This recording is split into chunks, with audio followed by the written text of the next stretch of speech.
Cutting wood in the Gunbower Forest in 1912 was a tough job. For 15-year-old Barney Mawson, this place was his proving ground, where he worked alongside his father Charles and brother Bill, and where he made his first foray into a business that has evolved over 3 generations into the successful family company it is today. It was a great source of raw materials for whatever. Anyone going to that area, if you weren't a farmer, you were involved with the wood industry. When Charles passed away in 1918, his son set up the Mawson Brothers Partnership and continued wood cutting, fencing and general cartage contracting. In 1927, the partnership was dissolved and all the assets were sold, including an 8-horsepower steam traction engine, 13 draft horses, 2 mares and 7 drays, plus ploughs, harrows and assorted tools. Barney then started a household milk delivery service, administered by his wife Annie, and continued contracting around Kahuna. But he was keen for more, always up for new ideas and never afraid to take a punt. Barney invested his share of the business sale in a new 1.5-tonne 4-cylinder petrol-powered Chevrolet truck. The truck was a revolutionary step, replacing the horse-drawn drays which delivered firewood to the Kahuna butter factory. But the butter factory was a source of, not only was it manufacturing butter, but it was the source of, it generated the power for the electricity for Kahuna. The truck was driven by Barney's right-hand man and close friend, Hookie Whalen. Hookie worked with Barney for 53 years until his retirement in 1970.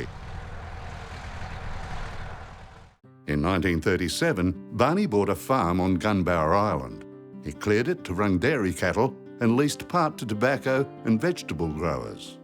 The vegetables for the local and Melbourne markets were grown by newly arrived Italian and Spanish workers whose expertise Barney valued greatly. Market gardening was important to Mawson's business in the 1930s. To boost this business further, Barney built several large glass houses in Kahuna, very new technology in those days. It was a new era of technology, and he was always interested in going into the new era. He was interested in looking ahead all the time and improving his fleet of trucks and equipment, whatever it may be at the time. He bought the Rio truck and had it fitted with the Gardner diesel engine. He also bought a hydraulic loader mounted on a Cletrac trawler tractor. Both machines were amongst the first of their kind in the region. World War II brought hardship and opportunity. The government's Civil Construction Corps commandeered 2 of Barney's 9 trucks, plus the hydraulic loader. Fuel was rationed, spare parts were scarce, but Mawson's resourcefulness came to the fore. Semi-trailers were built from timber, and almost all the trucks were converted to gas. The gas was made by custom-built charcoal burners and gas producers mounted on the side of the trucks. The Forest Commission had 2 big charcoal kilns, one at Dalton's Bridge and one at Spencer's Bridge. And then Dad had the contract to cart the coal from those 2 sites to the railway and stack it on the train to go to Melbourne. Well, actually it went to Newcastle for the steel industry. He organised the supply of the wood to the charcoals. He burnt his own charcoal. He used his charcoal in his own trucks, and he sold the charcoal to Melbourne. So charcoal was a big business for him at the time. The business continued to grow throughout the war thanks to charcoal burning, cartage, road and channel construction, plus work cutting and delivering firewood locally and to Melbourne by train. That was a big industry for Dad at that time, yes. Immediately after World War II, Mawsons built many timber bridges throughout the Kahuna, Kerrang and Gordon Shires. It was the bridge-building crews that Barney's older sons, Bernie and Ken, joined in 1945 and 46. Dad had the contract to build the bridge over the Gunbower Creek here at Kahuna, and that was about midway through the construction of the bridge when peace was declared. There was a feeling of euphoria. There was a need for infrastructures. Bridge building was one of them. There were bridges required Lots of bridges required. The bridge builders were bushmen. We'd engage fellows who had built bridges. I used to boil the billy for them more than anything. But I learnt how to build a bridge. Stone for the growing post-war road network in the Kahuna, Boort and Kerrang districts came from the nearby quarries. Tip trucks were loaded at the quarries using hand shovels and cable loaders mounted on Fordson tractors. The rock was drilled using handheld jackhammers, blasted using safety fuse, and then manually broken into pieces small enough to fit into the mechanical crushers by men using 12-pound spalling hammers. Construction contracts required a lot of quarry products. It was this demand plus the cartage capacity of Mawsons trucks that prompted the next new venture, quarrying. Mawsons bought the Mount Hope quarry from Ollie Rold in 1949. The Mount Hope stone wasn't great quality and the site had no electricity to power the air compressors, crushers and screens. So 2 years later, the company bought Pyramid Quarries. New Australians in the 1950s brought skills that were welcomed into the Mawsons workforce. Barney's third son, Lloyd, joined the business in 1955. I can't ever remember not being around earth moving and going to blacksmith shops to see jobs done, going to the CRB office in Bendigo, sitting outside shire offices all over northern Victoria. When Lloyd joined, there was a fleet of more than 20 trucks, including an increasing number of semi-trailers with 12-tonne hydraulic hoists tipping 10 cubic yard loads. Take a job on that had earth moving in it because he had to, not because he wanted to, and then but it gave him the access to for the work for his trucks, and that was really what Dad built his business around, was carting gravel. That was the background to Dad's business, is really from the day he started. He was always had an interest in carting, wasn't it? Oh, yeah. And whether it be gravel or sand or anything like that.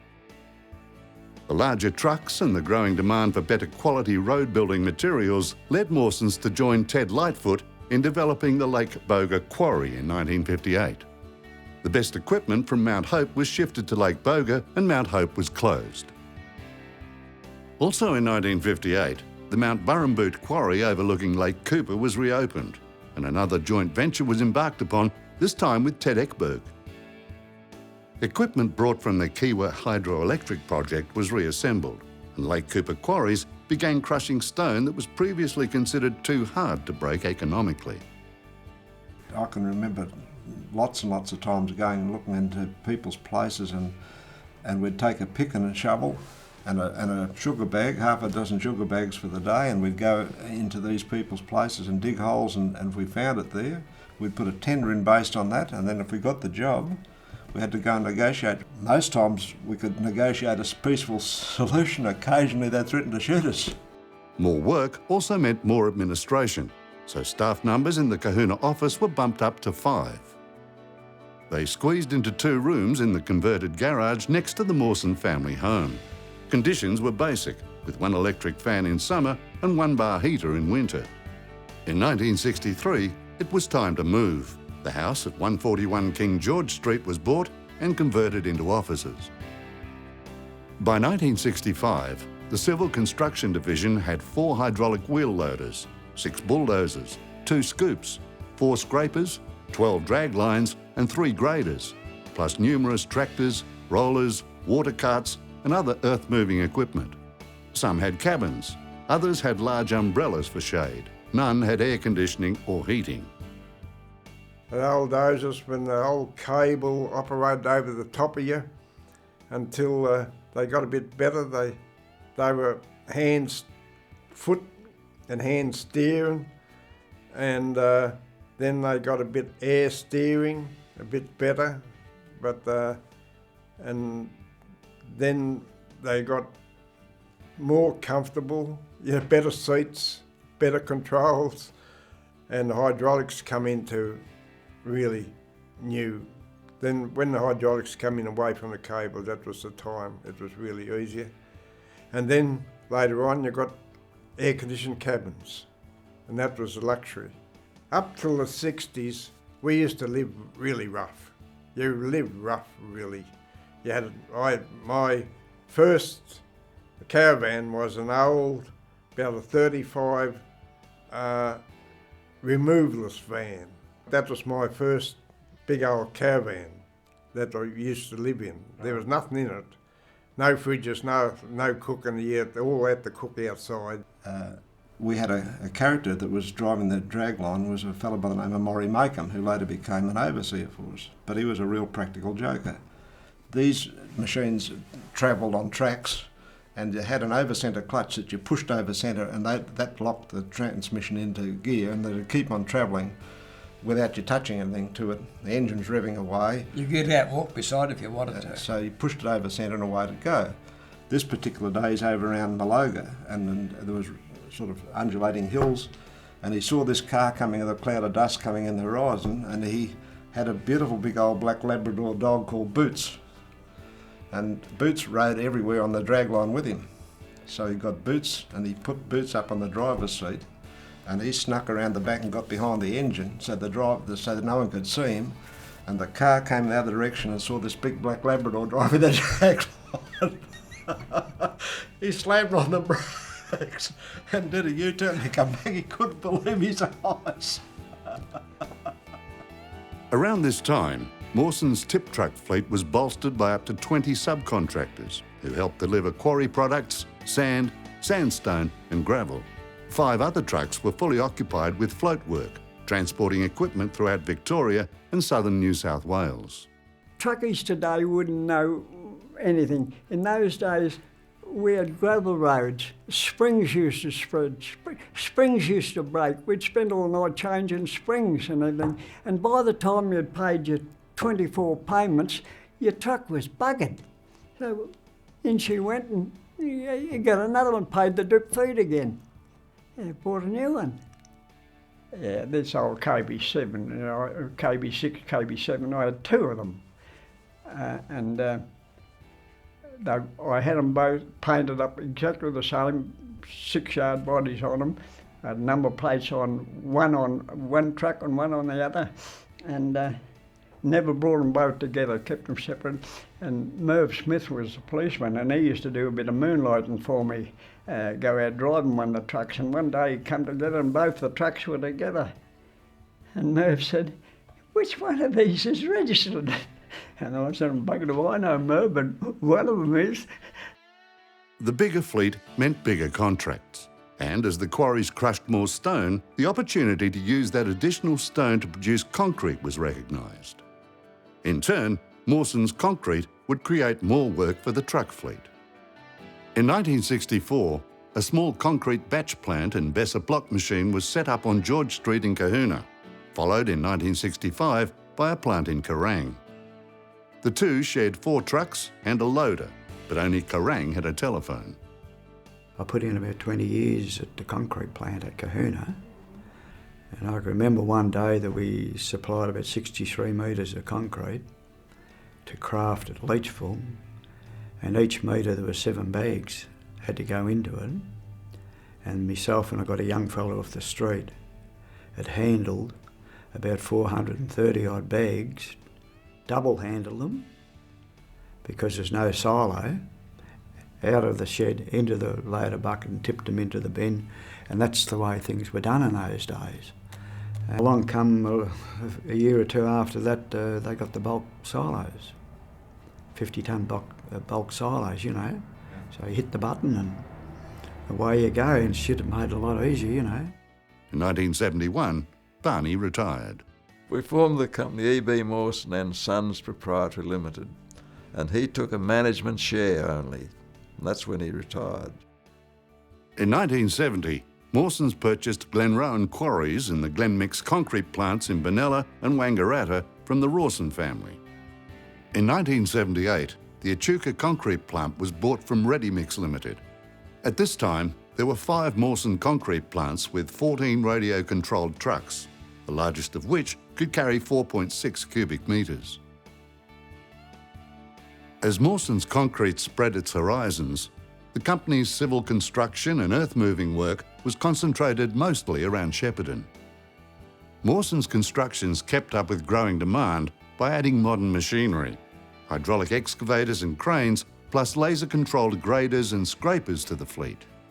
The use of lasers to guide operators when laying out land for irrigation was revolutionary. Over the next 20 years, demand for high-quality concrete increased, along with the number of concrete plants. Plants were developed or bought at Swan Hill, Barham, Deniliquin, Numurkah, Tongala and Shepparton. Many were local family businesses. The close connection with local communities was maintained, as well as good business relationships between Mawsons and the previous owners. The relationship with Mawsons has been since 57, 58. Every school holidays or days off school, we used to work with Dad. We used to concrete. We're virtually born with a trowel in our hand. In 1990, Dad sold his business to Mawsons, and it was a good thing for myself personally, and I know with my brother, who's still in the Mawson business, we believe it was the best thing that ever happened. In 1988, Mawsons purchased Wren Transport and the Yabba North and Chesneyvale quarries from local contractor Tom Wren, bringing the total Mawsons business to 5 quarries and 11 concrete plants. Effective communication was essential,